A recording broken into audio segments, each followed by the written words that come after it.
Ryan from Ascend Audio Video, and Ben forgot about us for a while. He had better things to do. Pirate ships to sail on, and he is back. Finally.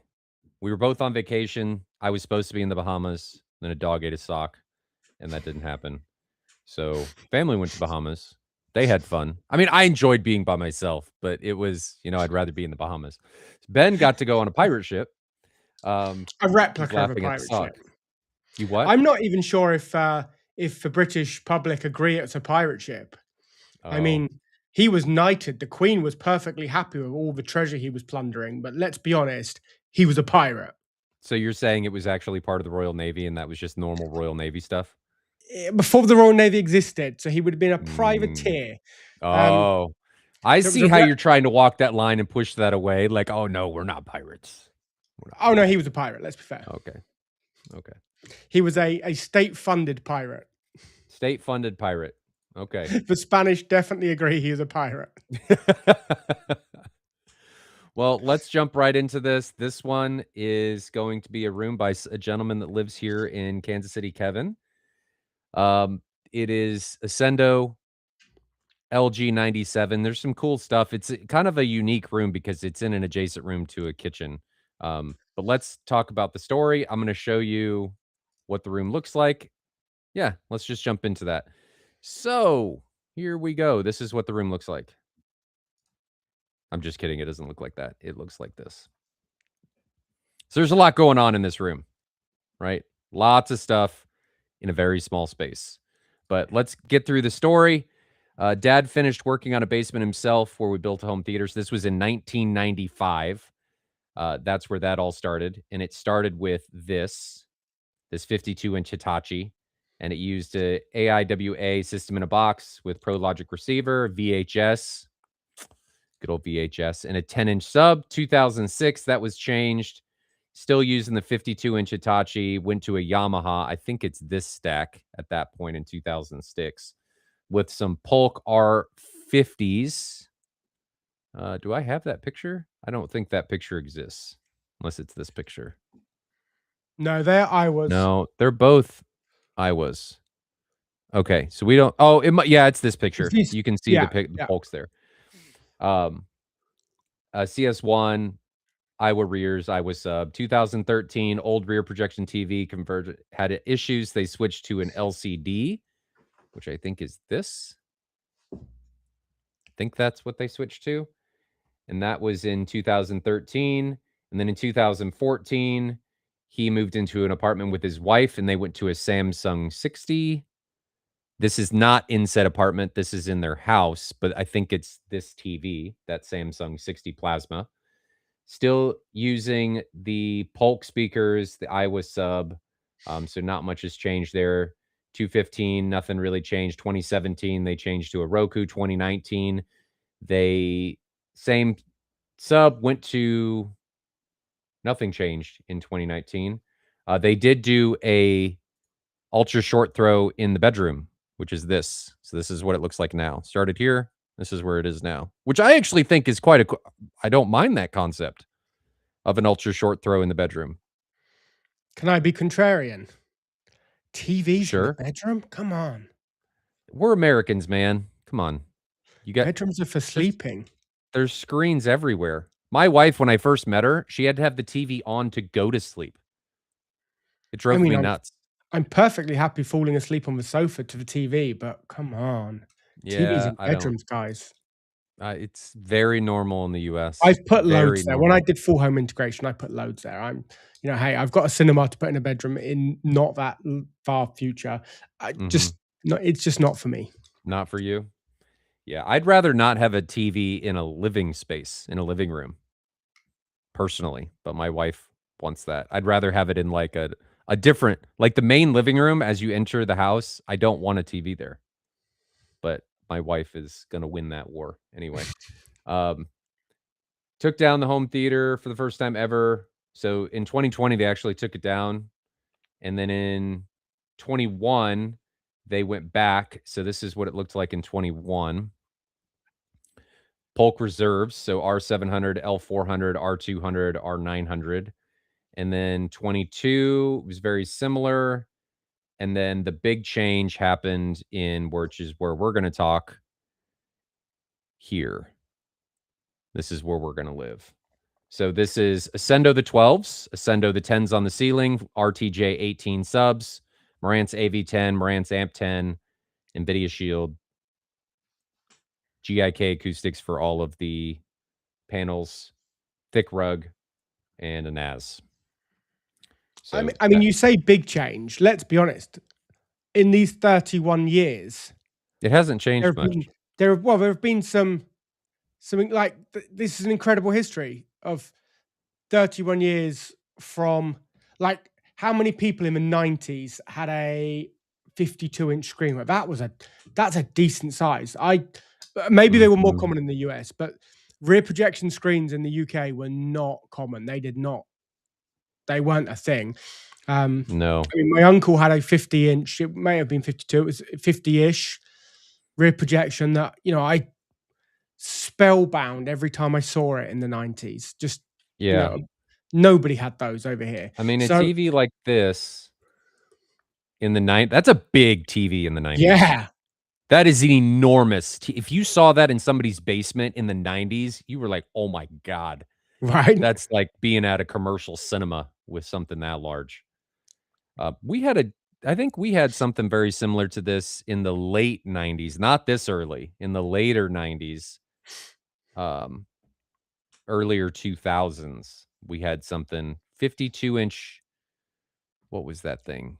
I want to say it was a Hitachi or a Mitsubishi. Yeah. I think it was a Mitsubishi. That's for glory days. You know that this system was every weekend.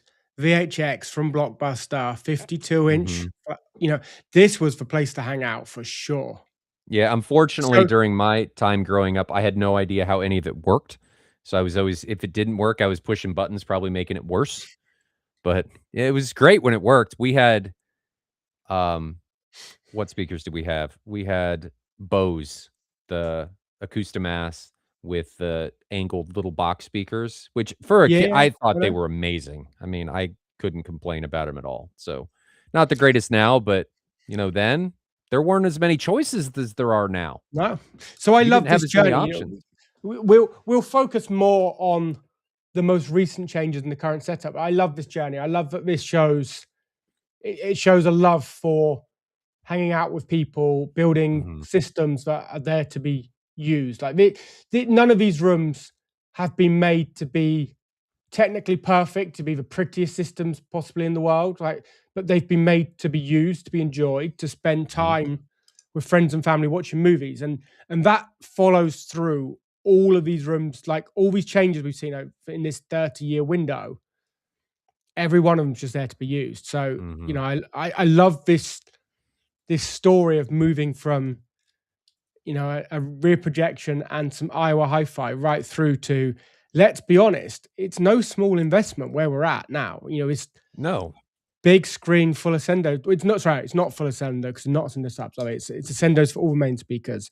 But hey, like this is no small investment we've got right here in a space that we'd agree is not ideal, but most spaces are not ideal. I mean, we hyper focus on things, ladies and gentlemen. I mean, Ben and I we've talked about this before. We're pretty jaded as far as what we've experienced and what we think needs to potentially, mainly just because of what we do for a living. I mean, we're constantly trying to push the envelope of what is possible living on the edge. But that gets to a point where you're seeing through rose-colored glasses, right? Where everything looks nice. That's what the expectation is. And every day, this is I won't say it's every day because this is not an everyday equipment list, but it's much more of Kevin, I'm not putting you down at all. This is more of an everyday location for a theater of where it would be, a media space, a use, that kind of thing. So I love this. I love this because the majority of people in the world, we're spoiled as Americans. Which land is cheap here. It's typically have bonus rooms. You have more space. People typically have to make do with the space that they have.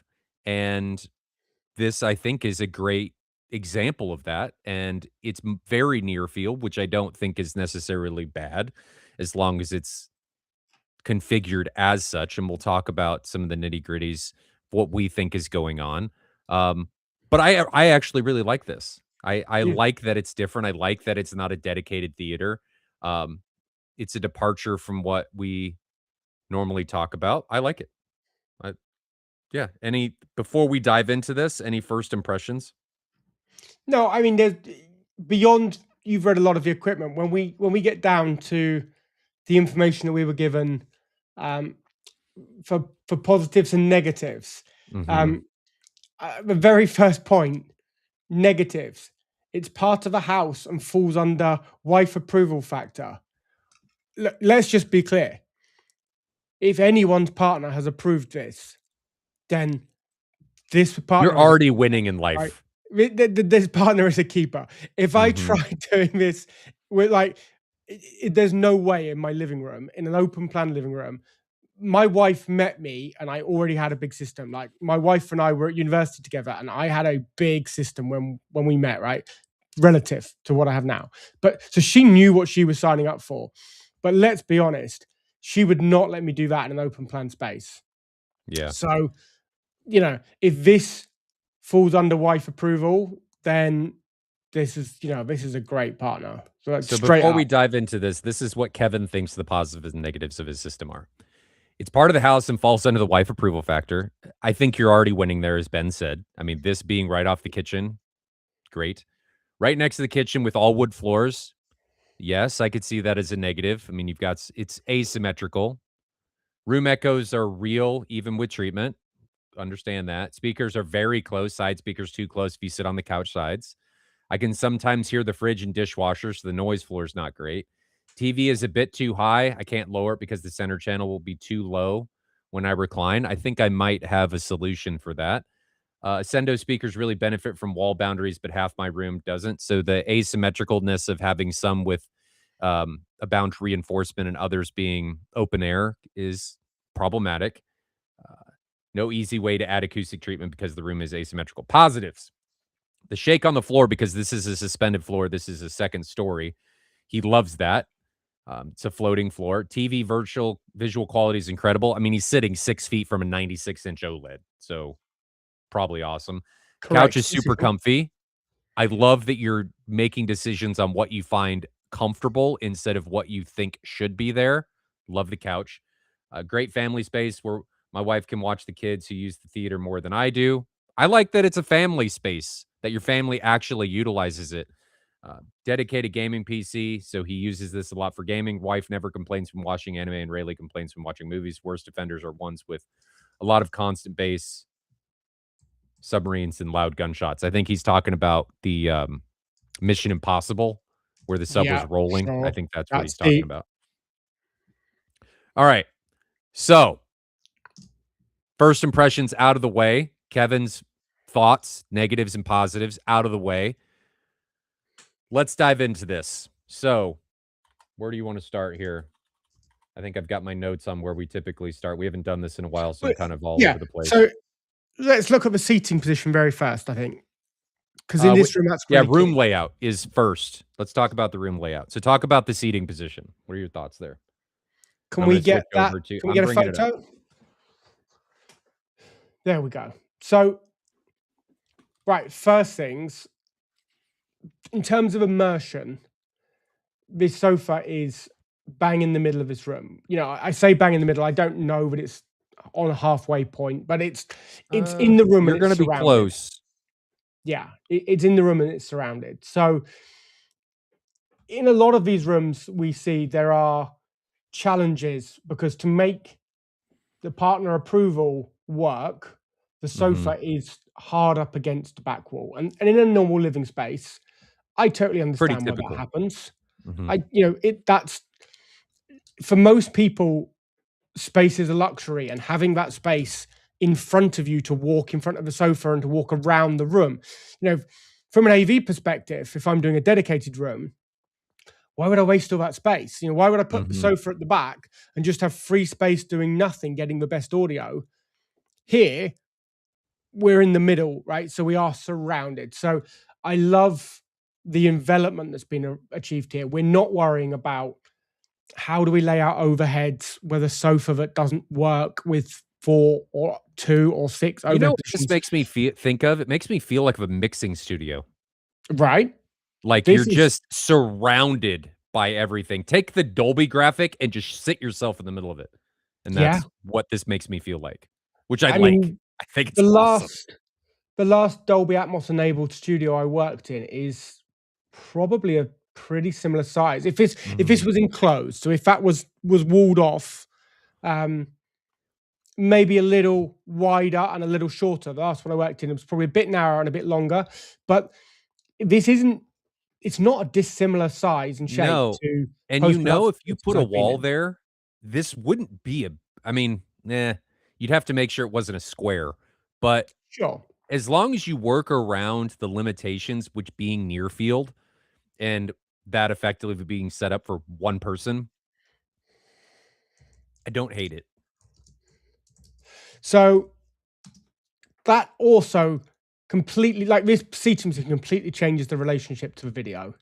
So that wall isn't any bigger, right? You've got a window one side that you could cover, sure, but you can't. You're at the end of a wall.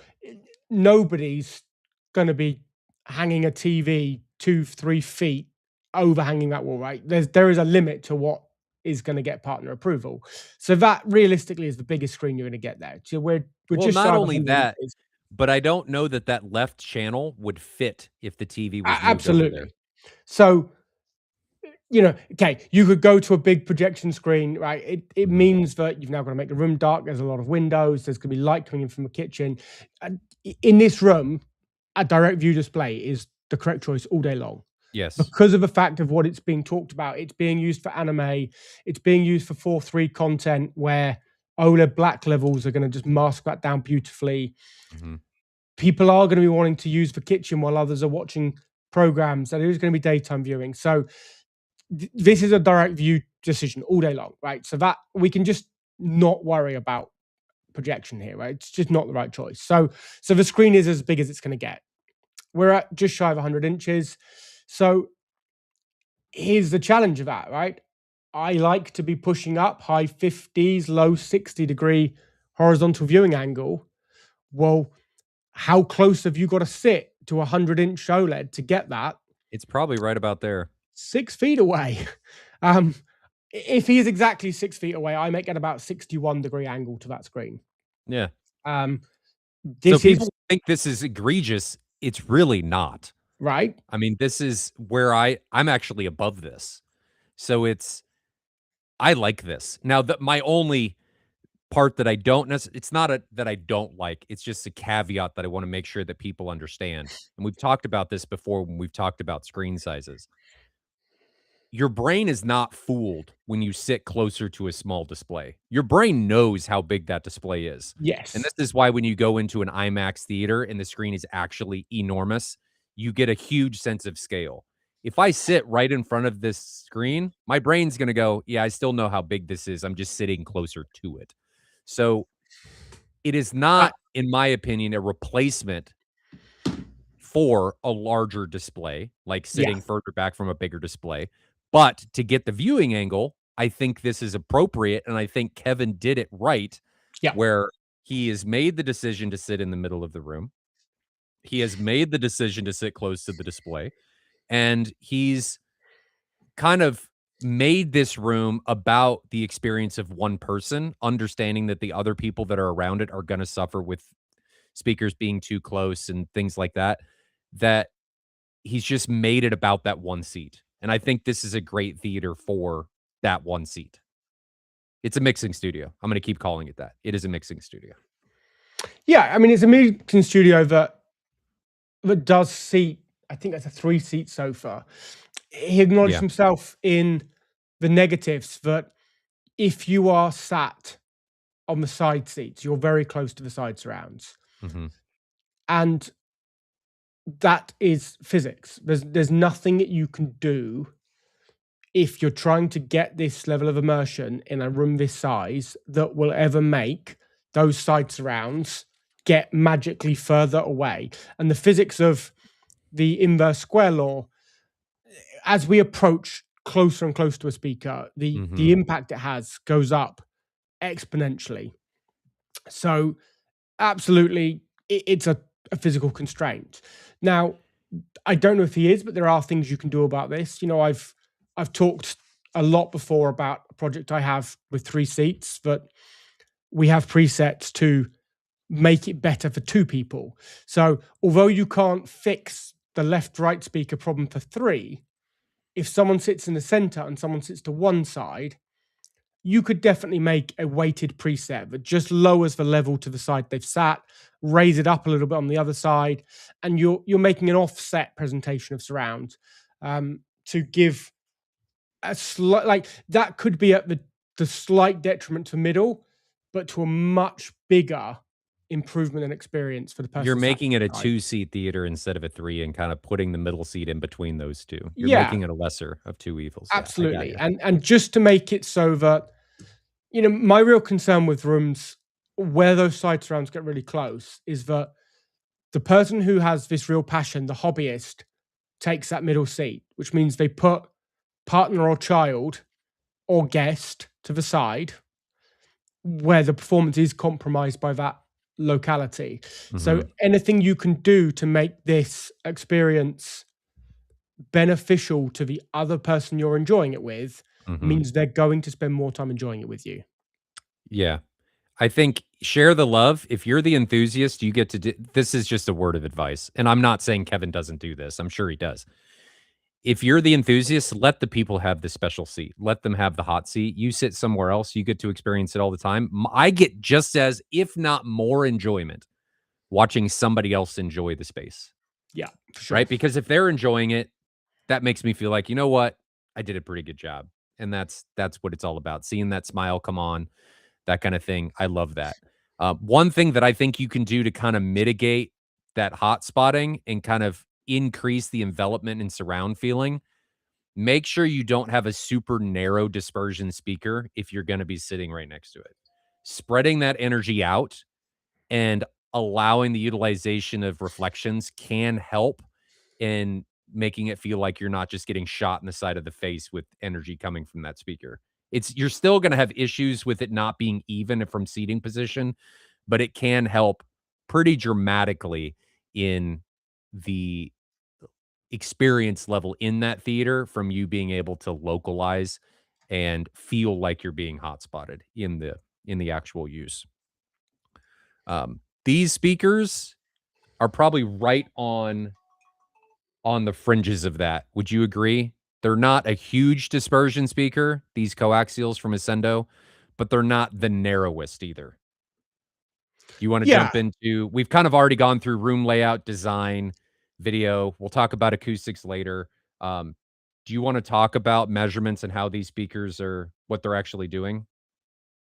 Yeah, we can jump to that. You know, it's interesting to consider the speaker journey as well, right? So it's easy when just looking at this current position to see a lot of speakers and a lot of subs from the angle this photo's taken. You know, it's not a big space, or it's it's being unfair. It's not a small space, but it's not a big grand space. Okay, so this is a better idea of how big the space is because there's less equipment in it.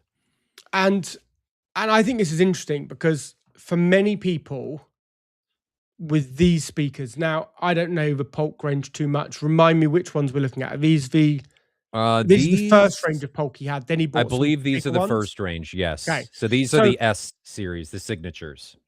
So you know we've got an obvious problem here that with this big reclining sofa that was in the space before, those rears are not sticking their head over, right? So you're reclined right into tweeters. You're wearing those surround backs as headphones. They are headphones.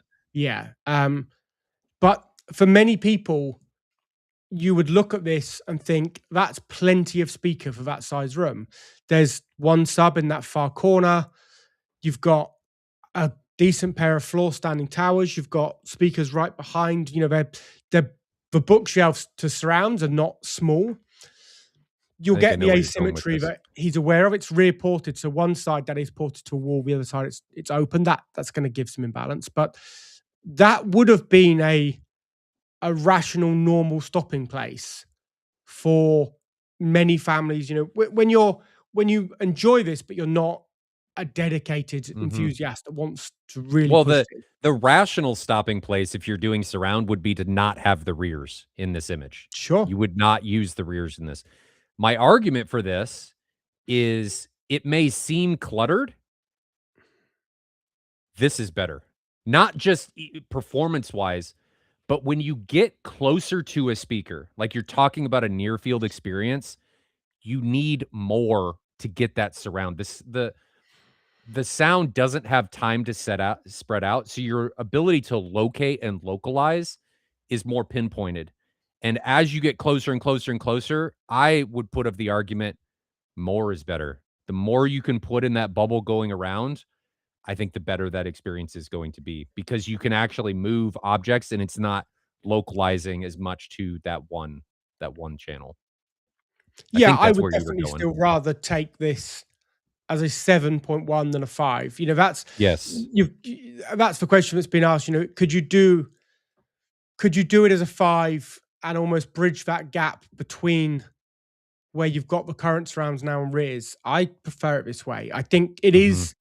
it does increase the compromise when you're certainly if you're watching things that are mixed as 5.1. If I was watching an actual older 5.1 mix, I'd probably upscale it to try and pull some of it onto the surround backs. But realistically, like this is an Atmos layout. It's being used with more modern content. I would guess a lot of the time, if you were really focused on older content and not upmixing it, you probably don't need the 6 overheads. So Yeah. I would guess older content is being upmixed, or it's there's a lot of Atmos content. I like it. So then we've moved from what were fairly big towers into Mhm. bigger towers. I don't know if you have that photo, right? So we've gone bigger. Now up firing Atmos channels. It Um, is a flat ceiling, so if you're going to use a bouncy, I'll call him Jonathan coined this name, a bouncy house speaker.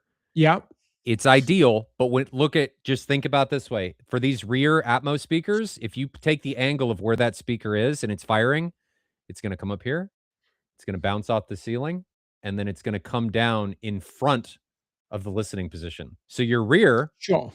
is actually gonna sound like it's in front for that bounce effect. These are probably pretty properly placed, if I'm looking at it correctly. They're pretty Yeah, close. it'll be They may be interesting. It'd be interesting psychoacoustically to almost turn those rear ones round and let them hit the back wall. and then the ceiling. Yeah, and just how it'd be interesting just to play with them and see if you could get them to locate in some way. Well, I But mean, the other thing you can do is a lot of these speakers, they just sit on top.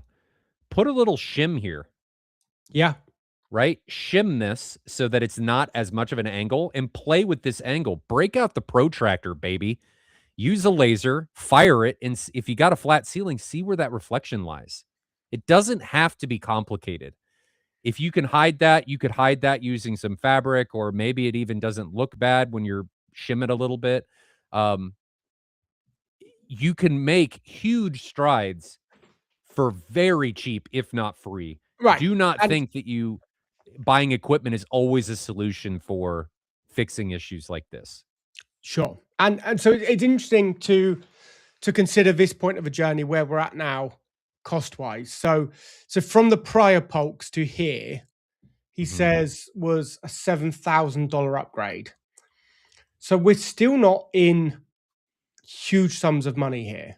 This is Well, becoming sums of I wanna make sure that is subjective, right? sure Everybody has an idea of what value is. To some, that is a huge amount of money. Ben, I think you 100%. and I are a little a little jaded No, on I the get it, right? systems that we work on, but That's gonna yeah. buy you a small used car, right? That's But in comparison to where it went, yeah, it is not a large sum. I'll put it that way. exactly that. And that's why I love this journey because you know, we're now looking at bigger subwoofers. We've got bigger speakers. We've added some Atmos, right? This is still now, right, at every level of what is reasonable and rational to do in this space. We're there. Most people are going to stop. Mm-hmm. You know, even for a lot of enthusiasts in this space, this would feel like the destination, but not for Kevin. Not for Kevin. And we do get a note, and I'm going to have to read this note because I'm not sure you want to. Let's be fair, right? So he says, between 2022 and 2023, I met Ryan for the second time, and then he spends an outrageous sum of money on a load of amazing speakers. So it's all your fault, Ryan. I've decided. I get blamed a lot. It's okay.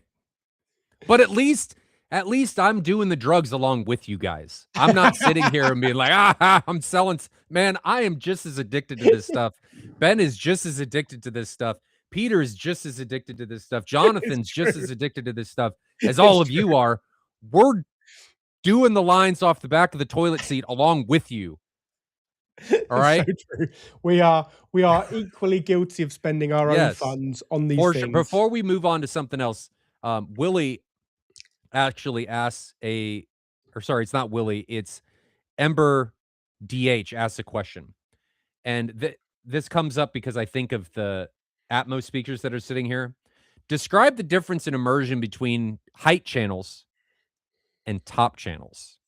And I think there's a lot of confusion in what those actually are, because a height and a top technically are actually different in how they're portrayed in mixes. You want to take that one, Ben? Yeah. So the first thing there is going to be a question about what the receiver actually supports. So in many cases, with consumer level receivers, they are one and the same thing. So irrelevant of where you've put them, a normal regular consumer processor doesn't have any way of knowing where that location is. Once we get to a Trinov, which has a 3-dimensional microphone, it really does know the height it's positioned, it knows the angle it's at, it knows the azimuth. So a Trinov really does know in 3D space where your speaker is and can route the content that should be in that space to that space. It can do some clever stuff if you need to use it to remap sounds, that if you can't put the speakers in the right places or the ideal places, it can then remap those sounds using what's available. That's to a point. It's not magic, sure, but that's not going to happen with a consumer processor. It doesn't actually know where they are. So in this case, and in many cases, it will know if you're using an up-firing product or an actual down-firing product, a ceiling-mounted product. But it doesn't know whether you've got those in the right place. It doesn't know whether you've put them on the wall or on the ceiling. So it doesn't actually make that much difference in this case. As we go up to bigger speaker counts, there would be a difference of, so like many of our rooms, here at Foundry behind me, we have the 6 that you would see in many cases, the 916. We then add 2 more above the screens. They're directly above the left and right that become heights rather than tops. In the right room, they have an effect. In a room like this, obviously, there's no way. 6 on the ceiling in this case is plenty. You do not put it this way. You need ceiling height in order to make heights work. Height channel brings height to the soundstage. So you've got your main array, your main LCRs. The heights are going to bring elevation to the front and rear walls. And there's more heights that those are the typical ones that are used. Tops are overheads, typically. They're over top of you. So when you talk about a height and a top, really what most people are akin to with Atmos speakers is tops. Correct. Is typically what they think of. Heights, unless you're in rooms that have the ceiling height, are entirely unnecessary. They, depending on the speaker, if you have a super narrow dispersion speaker, they can be beneficial, especially if they're lower. on a normal, I'll call a normal ceiling height speaker, but you need ceiling height in order to get the channel separation to make that spend worthwhile. Otherwise, you're not going to be able to really tell with or without. So it becomes a waste of money. Bigger rooms, the bigger the room, the more impact that's going to make. So I generally now prefer the distinction of listener level speakers and overhead speakers, and don't split out heights versus tops, because it changes on the content that you're using, the upmixer, the codec it used. You know, there is a difference between what Oro, DTS, and Dolby, which channels they use, where they put sounds. So I think of a distinction of listener level and overhead. I would suggest for most people, the simplest way to plan this is to follow Dolby route down. So the Dolby 246, rather than looking at specialized Oro or DTS layouts, stick to the Atmos ones. More content you're going to watch is going to be in Atmos than the other two formats. Oro especially not, because there's very little content.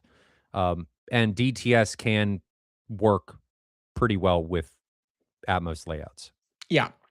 But the interesting thing is, even though these speakers, as they're placed now, are on the front walls, front and back wall, but are separate. If we worked out the angle of where they're at, these would be tops. If you mapped those to be in ceiling speakers, they triangulate out to roughly the same place as if they were up on that ceiling.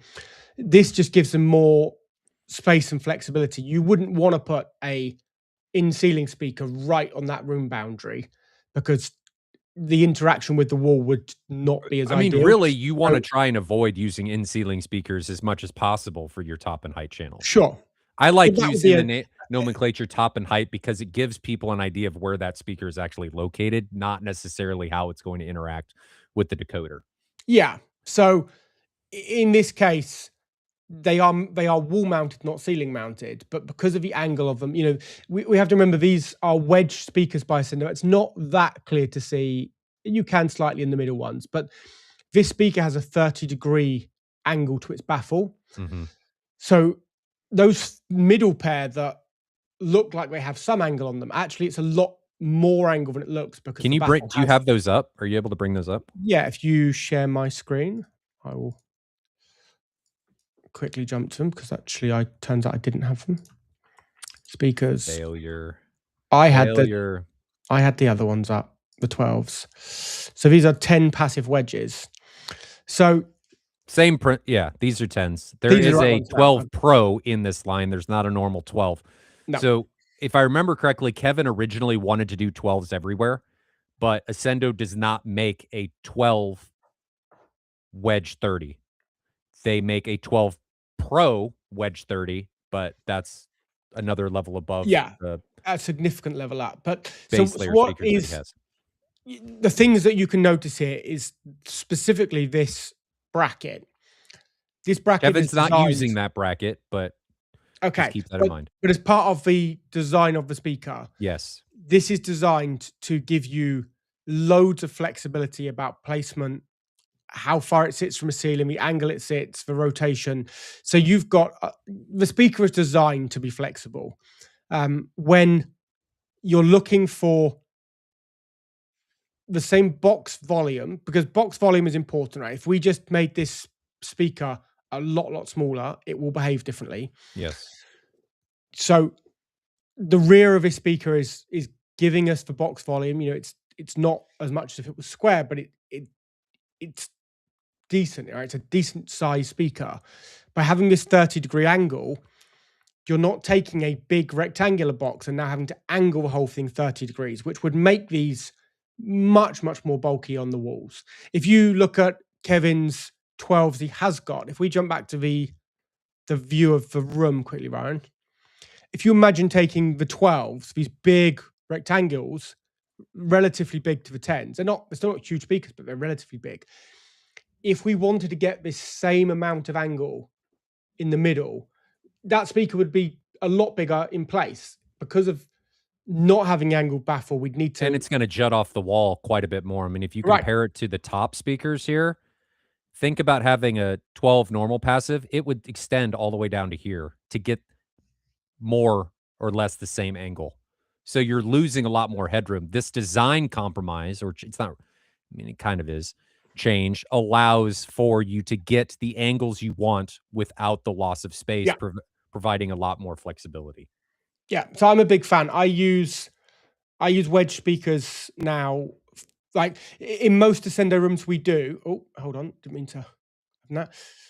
In most Ascendo rooms we are using wedges for at least some of the speakers, and there's places where they work really well. If you're trying to get some front wides in, you know, I'm very outspoken about front wides facing each other is the worst thing in the world. Like, don't use them. If you can't angle them to some extent, just don't use them. Front wides. The only speaker that should ever face each other is probably your side surrounds. Sure, and even then, I prefer not exactly 90 degrees. I prefer them slightly ahead.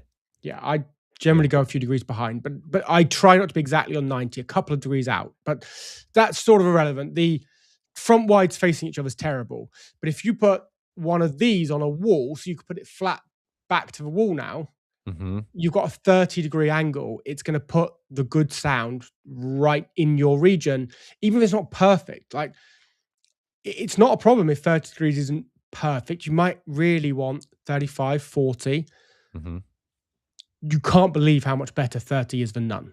Just so that's not the case here, because what he's done separately when he moved from the Polks, these 12s are now wider. So they're quite wide. You know, that's a 60-degree viewing angle. So we're at 70, 80-degree listening.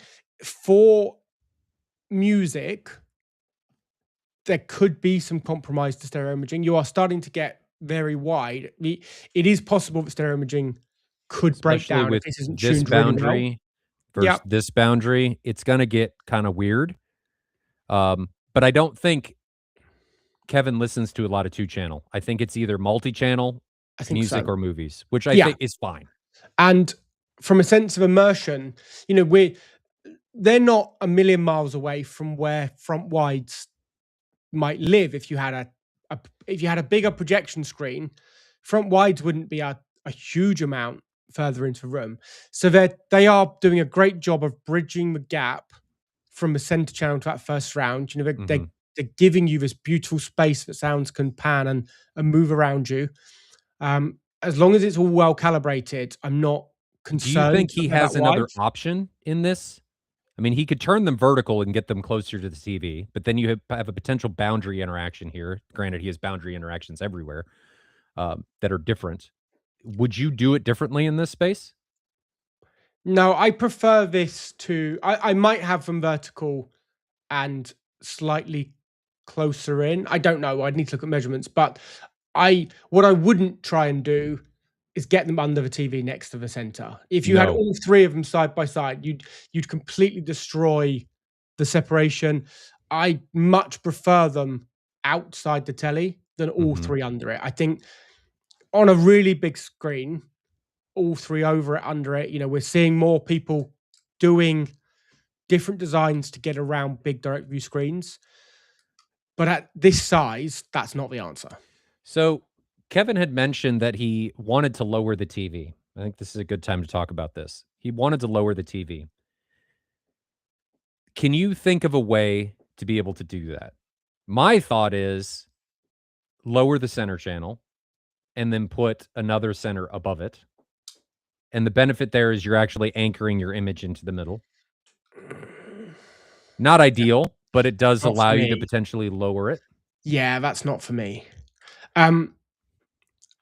So, I mean, we're at that point where I'm going to start spending more of Kevin's money, but we're at that point. Let's quickly go back to the speakers that Ascendo make. Where would I find it? Are you talking about the director? No, not the director. New of Matt. The new Pro. Here we go. Well, there's a 6-inch version of that as well, isn't there? Here we go, Pro 8. Right. Potentially changing that center channel from the 12 to the LED wedge, so it's a smaller speaker, but it is going to reduce the height that you get the telly down. It's got some angle to it. It is wedged. You might get the speaker lower. I probably would do this a different way, but this is an option. Okay, this is an option with the 12-degree incline and dual 8s instead of the 12. Right, you're going to buy some room. It's not how I would actually do it. Like that, if I was building it from scratch, I'd be using that, not the 12. It didn't exist. This speaker didn't exist when we did absolutely. So it didn't exist when he bought the 12. If I was doing it now and going all Ascendo, I'd use that as a center, not the 12, to get the TV lower. But honestly, I would just be looking at the recline level of that chair. So it is still a reclining chair, isn't it? Mm-hmm. As you lean back more, that changes your relationship, your eye level to the screen. I think with the kit that's there, it's just a matter of changing your position to make that viewing angle comfortable. Not you. I wouldn't in this room put the center channel above the screen. I personally don't like over under at all. Just don't like it. In this room, actually, it may work because you only have a fairly small listening window. Yes. It's a single row. To make sure people understand, the reason that's important is because of the vertical relationship between an over under center. If you start changing things in depth, it gets out of whack very, very quickly because your convergence for how the sound waves are going to converge on a certain location, it only really works at one distance. And when you start moving away from that, it creates problems. So one row, it can work decently well. Yes, you do introduce some comb filtering. Will it be a problem? I've never thought it was an actual problem listening-wise. When correctly time aligned to a single location, the comb filtering's not a concern. You know, it's no different than a phantom center that can work really well. For one seat, phantom center can work really well. And it would be interesting in this room to find out if Kevin's ever tried. That is another option. Phantom center. I think it would be detrimental across his 3 seats, but for the single middle seat, it might work really well. It may be a challenge because of how wide left and right are. For phantom center, what we are talking about, let me pull this up again, is you would eliminate the center channel. You'd probably bring these up a little bit, maybe rotate them vertically, and then you wouldn't have a center channel. So these speakers would combine playing the frequencies here to create the center image. So it would actually anchor to the center of the TV if you moved these up.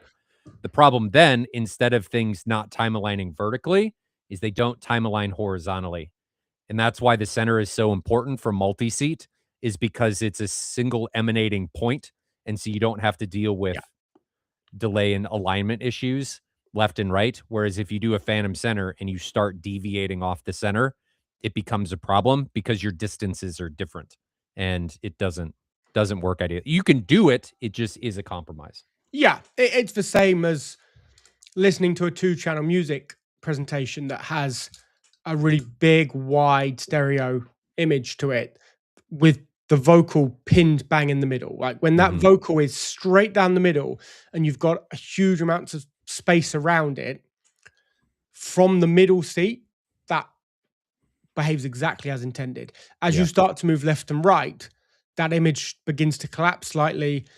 It can work though for music because you don't have an image to tie things to. So as you move off to the left, the vocal will come with you. And it means that you do get less scale on the left and more on the right. But that's not a huge problem when there's no picture because you're not looking at a person singing thinking, that's weird, the voice isn't coming from where they are on screen.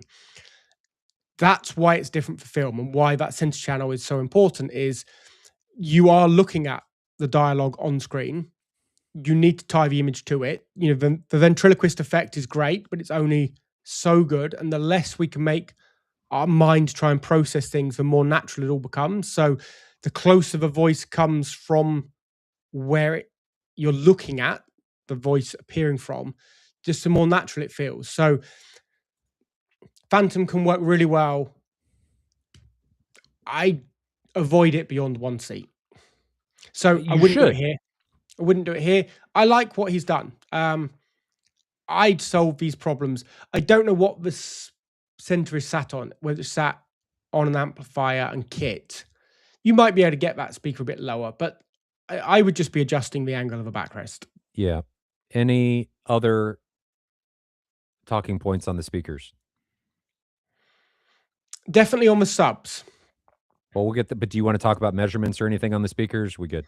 Yeah, well, let's bring up, if you should bring my screen up. So this is the Pro 12.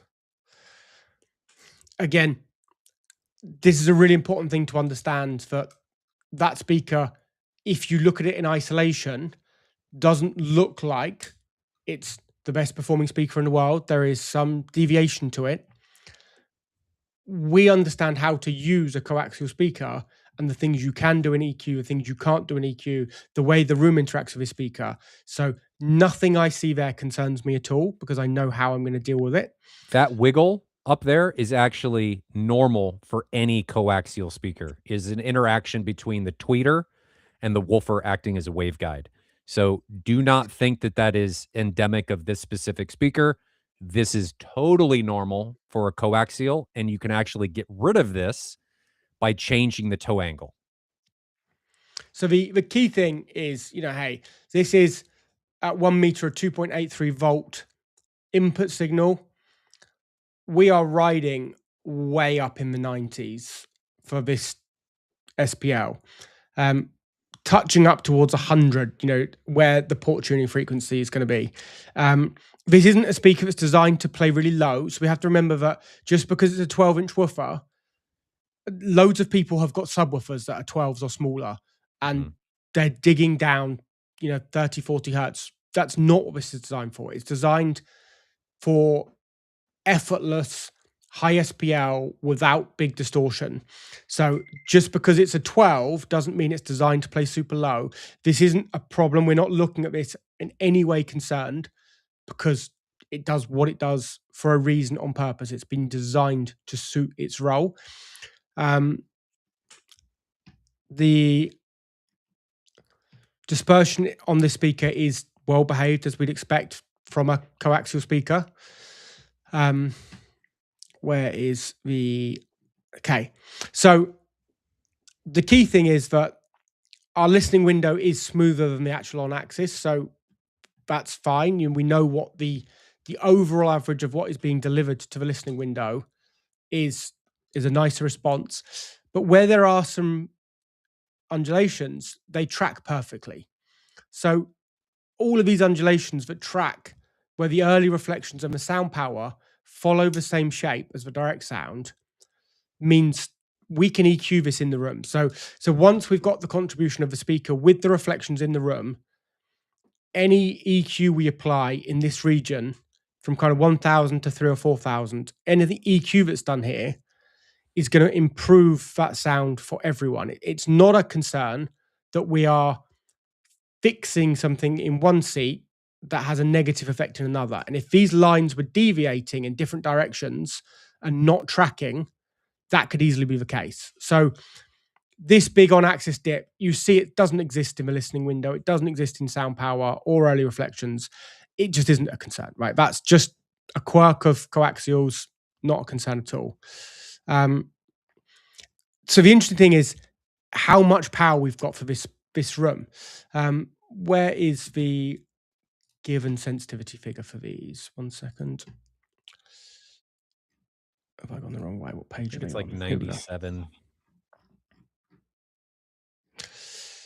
Efficiency is rated at 99 dB at 1 watt. That's in half space, in 2 pi, which is how they were measured. If you see the measurement report, you'll see they were measured in a baffle wall. There will be some loss when you're not in a perfect baffle at the lower end, but it's not hugely significant in a room like this because you're still pretty close to those baffles. So there will be some effects with the speaker boundary interference, a little bit of comb filtering depending on the distance. So there is some interaction. The SPL will be slightly down, but not any concerns. You know, this is a speaker that in half space is quoted at 133 dB peak at 1 meter. Okay, if we just think about this anechoically, by 2 meters, we're dropping 6 dB. So that still gives us peaks of 127.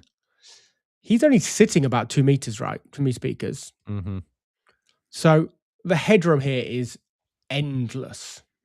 And I think that's a big point that's interesting. That's the speaker's headroom is endless as long as we consider enough power to drive them. But what this does mean is that at his actual listening levels, he's probably never using more than a few watts of power to these speakers.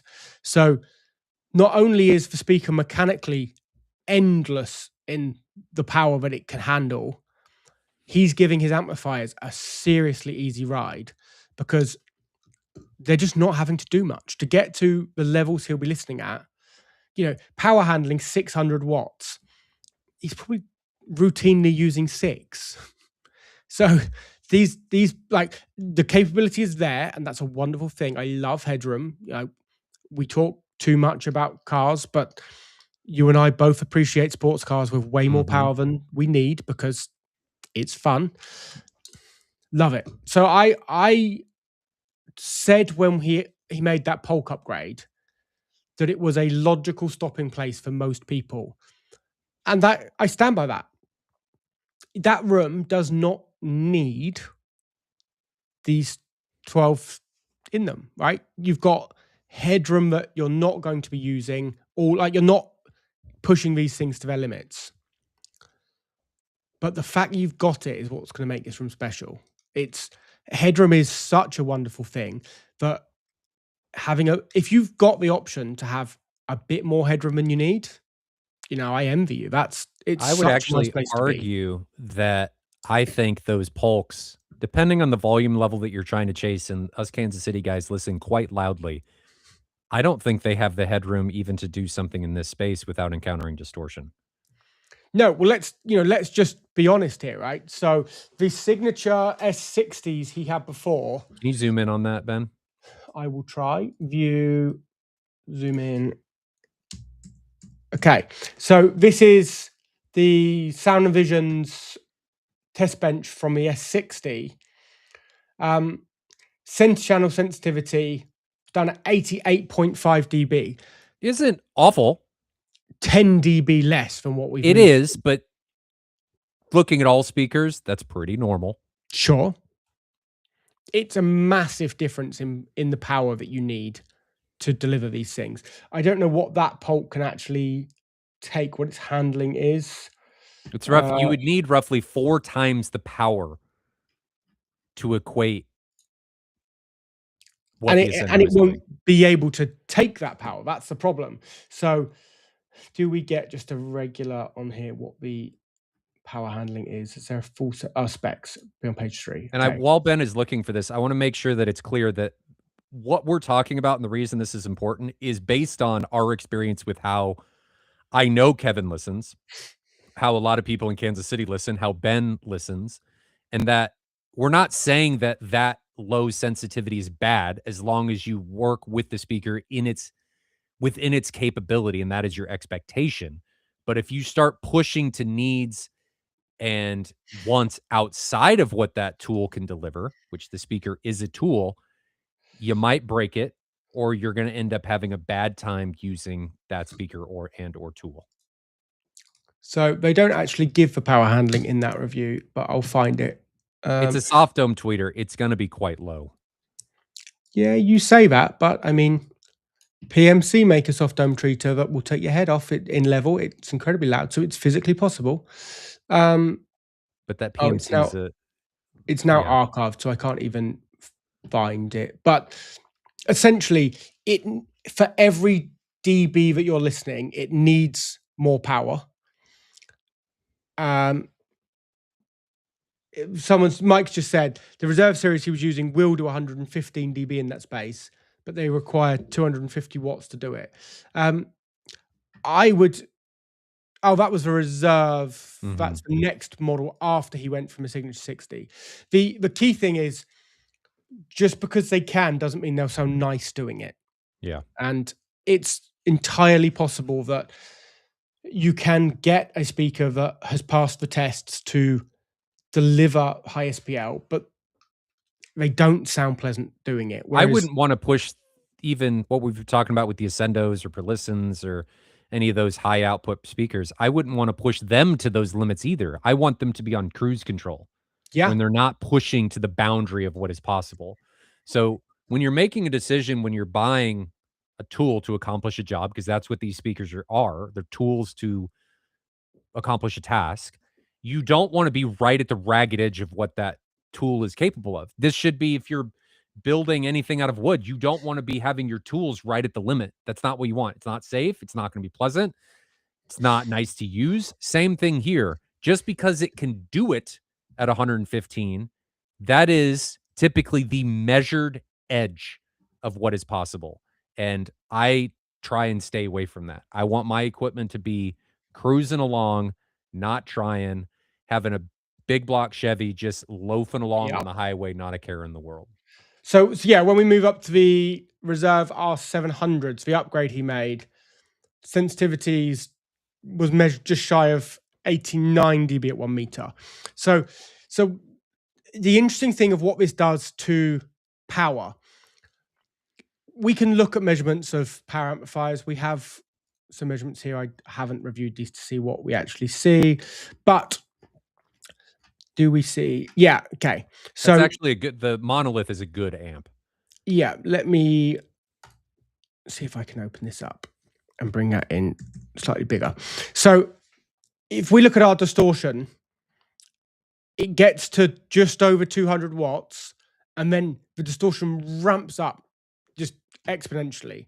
You know, we go from still here at like 0.005% distortion, suddenly with not asking much more of it, it just ramps up. You know, we're at 1%, you know, orders of magnitude higher, just increasing.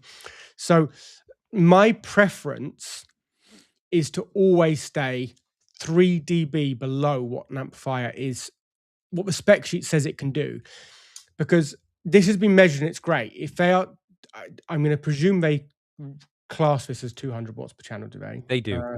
Okay, so they're saying 200 watts per channel, and what we see is it delivered it. It delivers it before it goes crazy. I have seen amplifiers on test benches that make claims of, and this is particularly true of AVRs. Once you start pushing AVRs in multi-channel, what we really need it to do can just be in this position where the distortion it's gone wild. You know, if this amplifier is rated at 200, I'd like to be using it at 100. We know that even when we push it a bit hard and we get some big transients, if we've designed to only need half of what it's capable of, 3 dB down, distortion is going to be under control.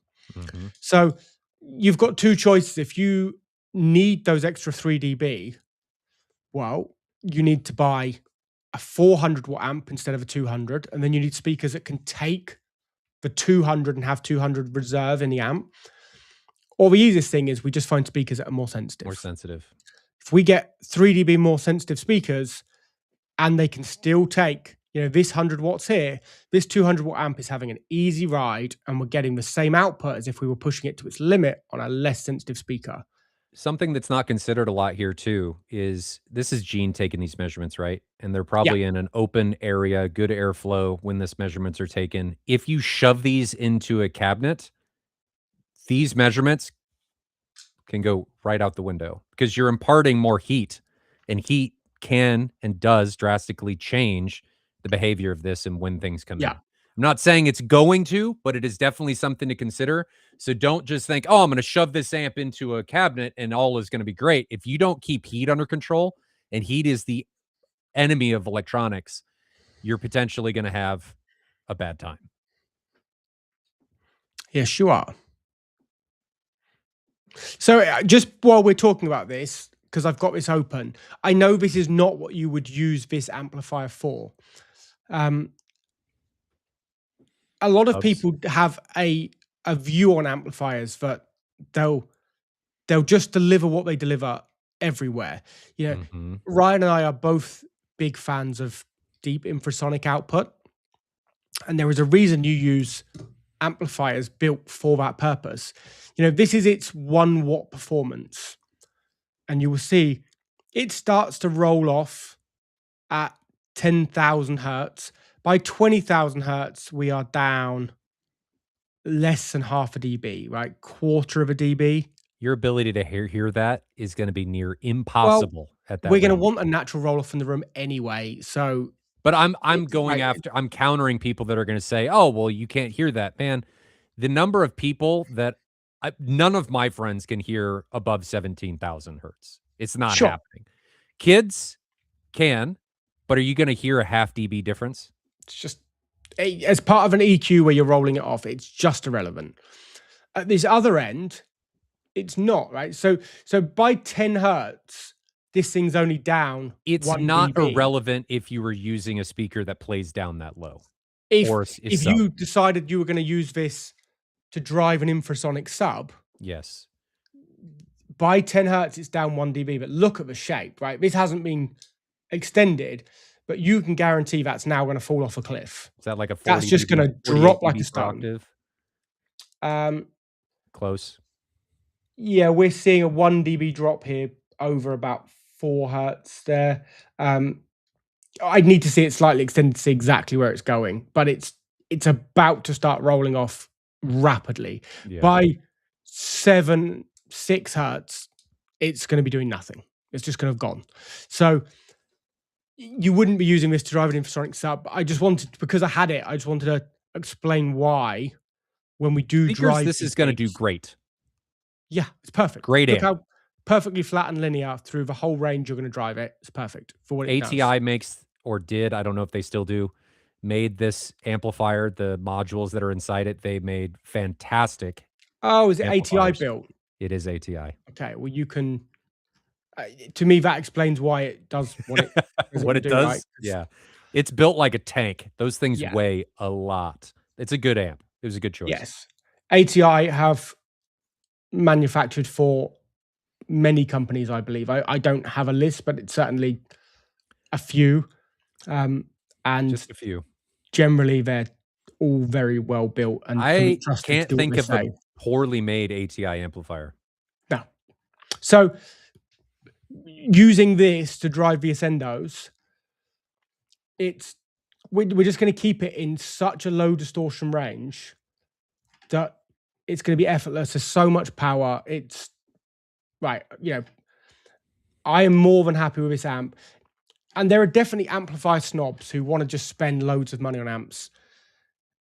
If you're driving a speaker that is as sensitive as the Ascendos and you're keeping this miles away from the point where it starts to ramp up in issues, I would suspect that if you spent 10 times the money and you didn't sit and do a dedicated proper blind AB, right? If you just listened to it one day and you came back the next day and the amp had been replaced with something that cost 10 times as much, bet you wouldn't notice. I don't on even those know speakers. I just don't. It wouldn't make a difference. You don't, because you're using them in such a easy, gentle way. There's nothing going to strain them. They're not going to overheat. They're not going to be pushing distortion. Do you have any issues with the Marantz AMP 10? I don't know. I've never used one. Gene really liked it. I think it's less power, more channels. Which way did he go? Did he move to a Marantz? I think he's using both. Okay. Because the Marantz... No, maybe he's just using the Marantz. Okay. I'd misunderstood. Right. Okay. Again, it's perfectly fine from 10 hertz up to 20K. Going to have no issues at all on what we're driving here. Where is it? That's Okay, so its distortion now starts to climb rapidly from 100 watts. That's with 2 channels driven. With 7 channels driven, that starts to kick in a bit earlier.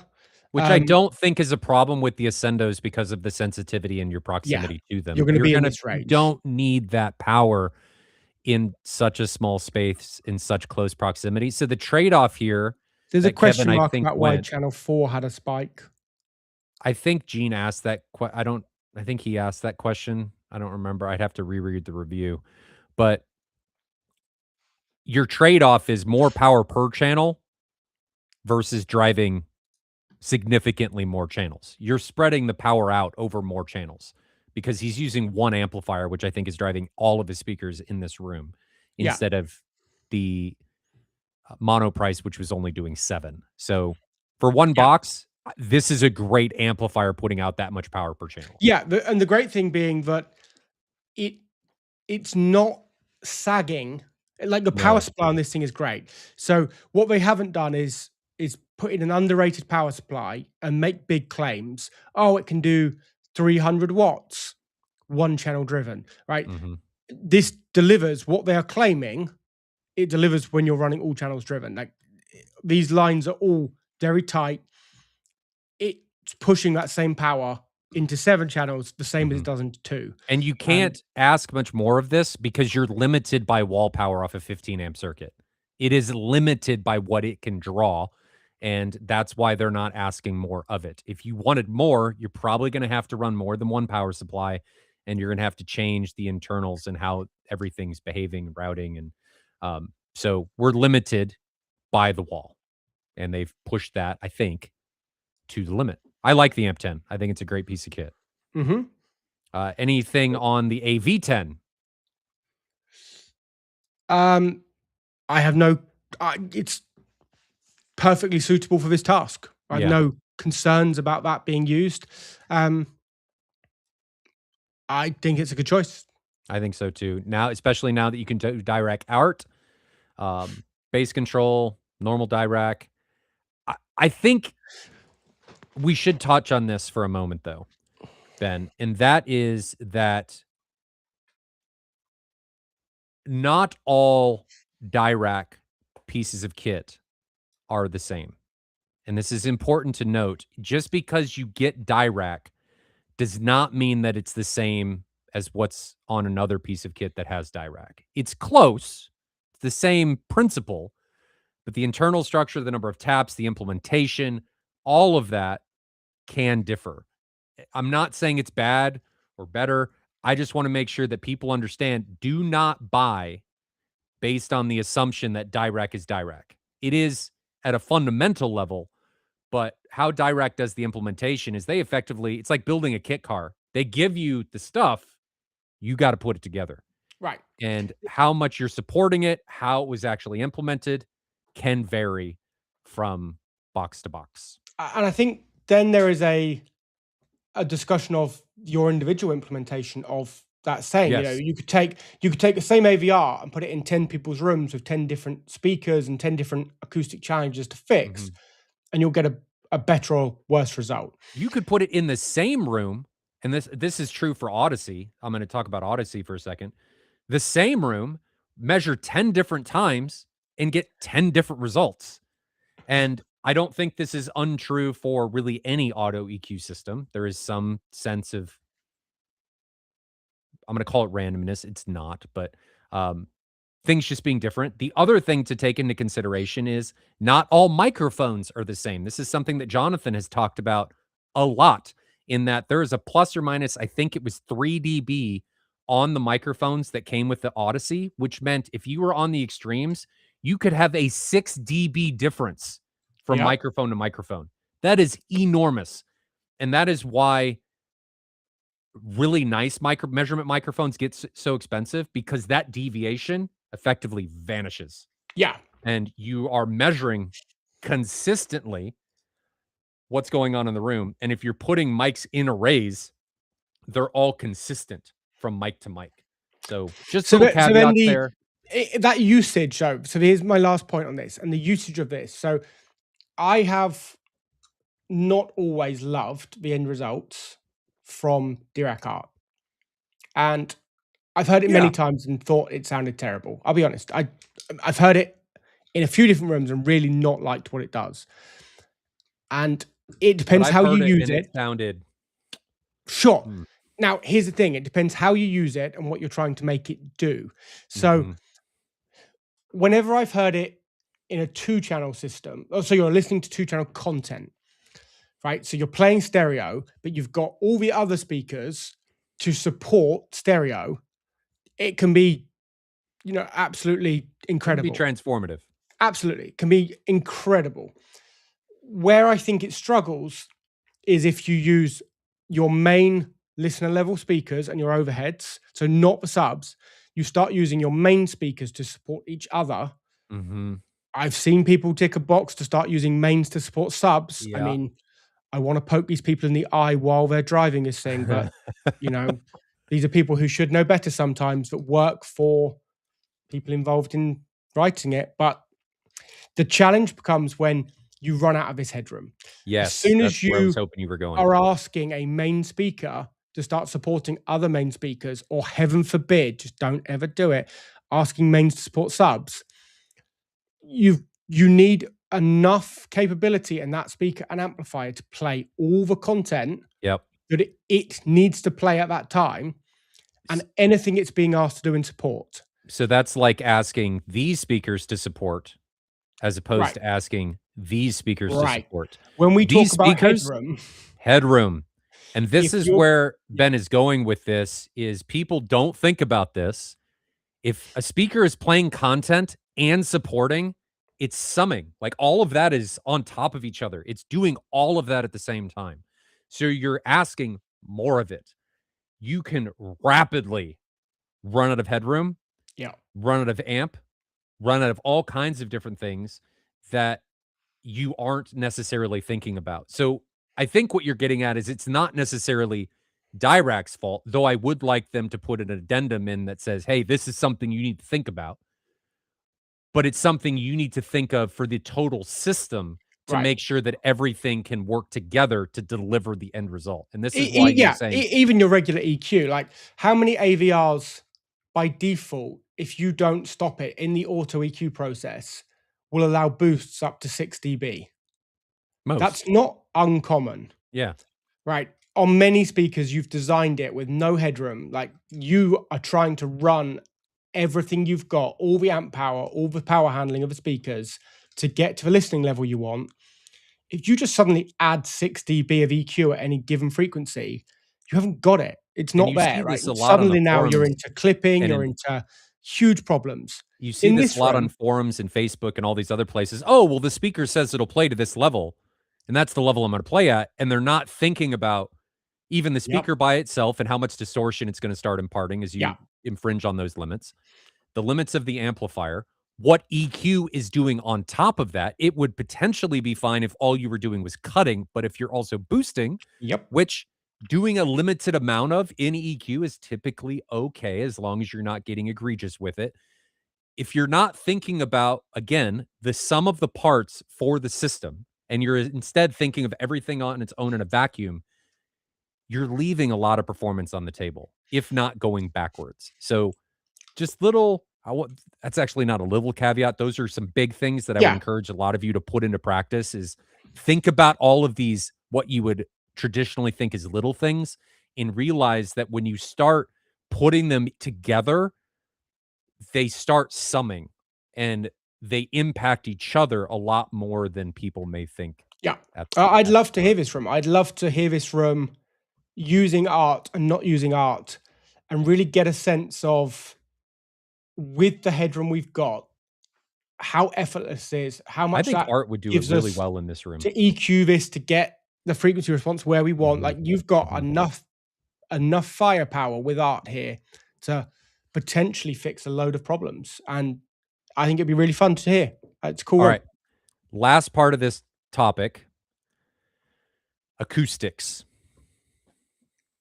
He's got art. That's a huge part of this, right?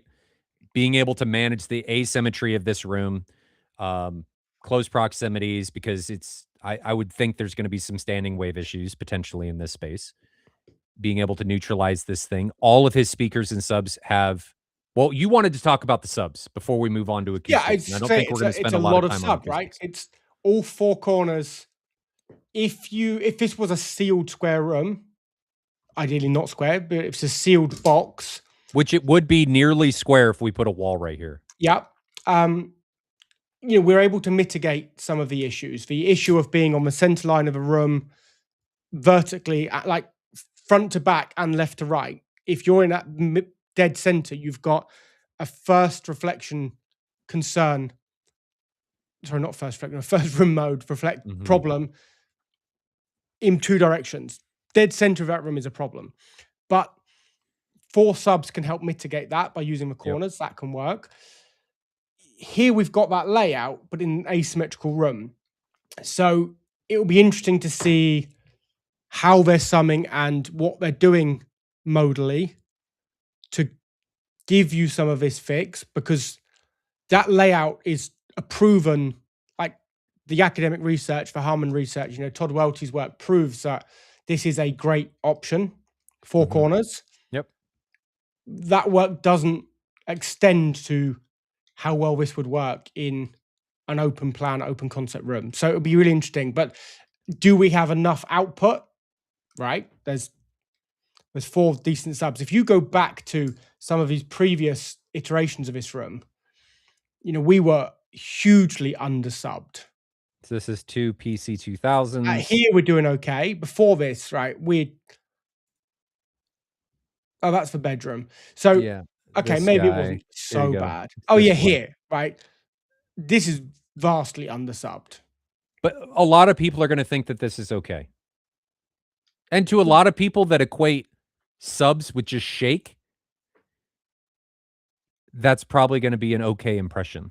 But for what I think the majority of you guys watching and listening are going to think, not nearly enough. Yeah, that's a long way off. Not woefully just because there's only one woofer, because it's an output issue, but also there's no ability for modal control. So if that position is not working with the room modes, front to back, left to right, up and down, if that's not working, then you've got no option of using multiple subs to deal with those modes. Like 2 subs gives you a lot of benefit. 4 subs is an ideal place to be. And then up from there. So Ember DEH asks, is towing a detriment to corner loading? At these wavelengths, it's barely seeing that toe at all. Maybe at the top end of the range, you may be able to measure something, but I don't think it's worth worrying about. No, I mean, what it's doing is it's giving you an equal amount of reinforcement, both sides of it. Both sides, yes. It's at these wavelengths, it wouldn't. I would be surprised to see if there's much measurable difference if you turn them all flat to their back, if you tow them in. They'd need to be retime aligned, because as soon as you're moving them, that changes things. But in terms of actual output, it's really minimal, because these wavelengths are so long. It's really minimal. Acoustics. Anything else you'd like to see done in this room? Yeah, the rug is obviously doing a lot of lifting. The 4 big traps of 5 across the back are going to be taking up some of this excess energy that's around. Is there even more than that? Is there one below it? What, 7? 6 on the back? I only see the 6. The interesting thing would just be to maybe some scattering on the ceiling to just help floor ceiling. Yeah. You need to fix anything modal electroacoustically here. So Art's going to be doing a lot of the heavy lifting. There's not space to get big bass traps in corners. So you're going to be using Art to do electroacoustical optimization with these 4 subs and the output you've got. I think that's a smart way of going, not trying to cram in all these corners. Like you can't anyway because of the windows and open plan. So just some scattering on the ceiling would probably be beneficial. I think I'd like to see some scatter plates on the rear acoustic panels, and then I'd like to see some scattering on the ceiling. Yeah. I like an immersive bubble. If that's not you, fine. Absorption's going to be your friend. But I like being surrounded. So I want the waves to scatter. I'm also a proponent of, as we talked about with these speakers and their measurements, if your listening windows are all very similar, if not the same, less absorbing and more scattering on first reflection points, because I want those reflections. I want those in my space. I've come to realize I like being surrounded. They may have them. These are manufactured by GIK Acoustics. Oh yeah, you're right. They may be underneath them. So they may be under that wrap. That is an option with GIK. It's like an extra $10 to have the scatter plate added at manufacturer. So they may be there. If they weren't specified, I would have done. I think almost every single order I placed with GIK, just about every single product has their scatter plate on the front of it. I almost never order anything without scatter plates. Do not overlook diffusion, my friends. Scattering is, especially if you have a well-behaved speaker, oh man, the immersion that it gives you, especially to things like two-channel, is amazing. I think you can get away with more absorption in a multi-channel environment. Ben, I think you would agree, because you have more speakers. But for things like two-channel, which I do a lot of, it is transformative having that in your space. Anything else about acoustics? Nope, I'm covered on that. All right. Overall impressions, and then we'll wrap this up. I mean, the overriding impression is that the wife approval factor is shocking. A lot better than I would get in my home. Yes. But it just wouldn't fly in my home. So no. Of course, not everybody has room for big dedicated spaces, but what I'm seeing right here when we look at that picture is the end result of a 30-year journey, clearly a love for you make it sound like it's over. This is just the stopping point, I think, for Kevin. This is the current position. Okay, there is every possibility there's more to come, right? But this is, if you look at where this started from a parent's basement 31 years ago, right? We're 20, I forget how many years ago. What year was it start? But irrelevant. 95. Right? This is 31 years. Such a cool journey of just pushing boundaries to be able to do this in a normal, regular family home. It's incredible. Wow. I do like it. Like the experience it will deliver is great. I think this space is awesome. We talked a lot about it. I don't have many negative things to say. Aside from its location and the asymmetry, that's going to be the biggest thing. I mean, the room is the dominating factor, and being able to get away from those asymmetrical layouts, I think, is the biggest improvement that you can make. Kevin has talked about going to a basement, but he really likes having this in the living room for how approachable and usable the space is. That is not talked about enough. Right. If the space is hidden, if it's far away, if it's not aesthetically, whatever your reason is, you're not going to use it as much. This space is right off the kitchen, man. I bet you they're there all the time. Yeah. And that's awesome. That is fantastic. That's awesome for you, Kevin. Really happy for you to do that. A couple quick questions that came in. First off, is 9 feet ceiling appropriate for 6 Atmos? Would you do 6 here, or would you do 4 if you have one row?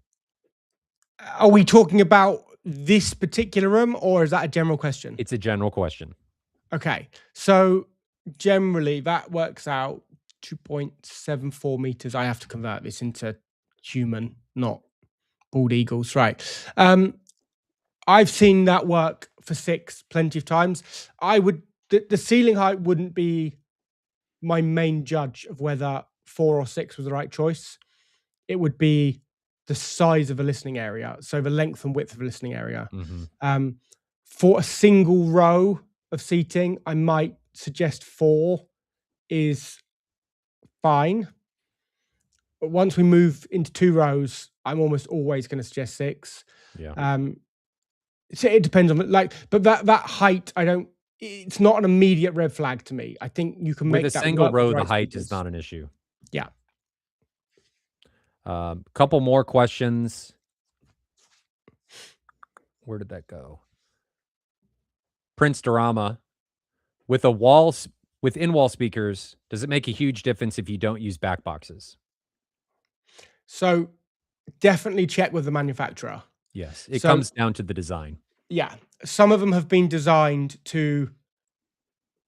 they're designed with the concept that they know it's going to be open backed. So it's expecting it to be open backed. They're not relying on pressure from a cabinet. Others will give you great information. I think it's KEF give you a minimum and a recommended enclosure size on almost all of their in-wall and ceiling products. Good old KEF being objective. So ask for manufacturer is the best thing. Even better, buy a sealed box in-wall. These Ascendos were measured in-wall, inside a baffle. But let's say, I'm just going to use our friend Perlison because it's one of the ones I'm most familiar with. It's a sealed product. You're not questioning how big backbox could be. Right. It's a sealed backbox already. It behaves the same in every wall. You put it into a wall, your baffle is not necessarily going to be the same size. You don't know what's in there. You don't know what the insulation is. Your sound is potentially going to leak into other areas. The advantage, it's not necessarily a bad thing. You can get a lot more out of a smaller speaker because you have a huge back box area using a wall, but you lose consistency, which I think is the biggest thing. Consistency of having a sealed backer box, no leakage. But typically with a sealed system, with a sealed in-wall, a lot of times they're more expensive. So things to consider. Piggybacking off that, Mike Stevens. More betterer. More betterer for more money-er. How important are back boxes in the ceiling other than sound isolation in the attic? Same thing applies. Same question. It's no different. So here there is one other point to make here. Depending on your local building code, if you are cutting holes in your ceiling, you need to reinstate fire rating. So you don't have to deal with that here. In any building? Commercial, yes. Residential, no. Really? At least here in Kansas City. Christ, you cowboys. Sorry. What, with your houses made of straw, you don't worry about them burning down? I don't know. I've never thought about it. Christ alive. I mean, you're going to burn up. You might as well do it quickly. Okay. I mean, in the UK, there are rules depending on the height of stories above it. There's all kinds of things. But like the obvious thing, and it's a really obvious given, if you're just DIYing this and you haven't checked with anyone, if you start cutting your ceiling and it's a double-lined drywall ceiling, builders don't generally do that for fun. They do that because they were made to. And if they were made to double-line the ceiling, it was probably for a fire rating reason. Yep. If you're going to do that, make sure you use fire hoods, reinstate the fire rating that you've just taken out. Even if your code doesn't make you, I still am a big believer in using fire hoods. All right, well, we'll wrap it up there. Ben, are you joining us on Monday? I believe so.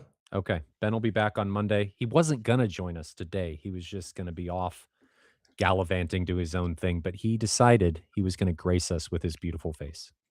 Yep, I came into the office about 20 minutes before this call, and I'm going home in about 90 seconds. Just for me. Just for all of you. I'm going to go and spend another afternoon with my kids. Well, enjoy that. Thank you for everybody for joining us. We will be back Monday at 8 a.m. Central. Not sure what the topic is going to be. Ben and I will go over it, and then Jonathan will join us as we're starting to get in traditionally in Monday evening. But thanks again, Ben. Thanks, Kevin, for submitting this room. It was a lot of fun going through it. If you guys want to see your room reviewed in Rooms for Review, fill out the Google form down in the description. Thanks for joining us. Cheers, all. Enjoy your home theater journeys.